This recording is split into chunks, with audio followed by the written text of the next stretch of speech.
Принятие поправок в Конституцию, празднование столетия создания чувашской автономии и поддержка ходатайства о присвоении Чебоксарам почетного звания «Город трудовой славы». Сегодня эти темы депутаты Госсовета обсудили до начала работы сессии. А в одном из главных вопросов повестки дня далее. Одним из главных вопросов сессии стало исполнение республиканского бюджета за прошлый год. По словам министра финансов Михаила Ноздрякова, по доходам он был исполнен практически на 59 миллиардов рублей. По сравнению с 2018-м доходная часть выросла почти на 20%. Республика активно участвует в реализации федеральных проектов, благодаря чему обеспечивается ежегодное увеличение трансфертов. Так, объем безвозмездных поступлений в прошлом году вырос на треть и превысил 25 миллиардов рублей.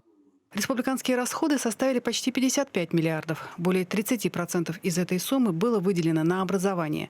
На развитие реального сектора экономики в прошлом году было запланировано почти 9 миллиардов рублей, большая часть из которых выделялась на строительство и реконструкцию дорог. В 5 раз был увеличен объем поддержки малого и среднего бизнеса. Серьезные финансовые вливания ощутили и местные бюджеты. Общий объем трансфертов увеличился на треть и составил почти 24 миллиарда рублей.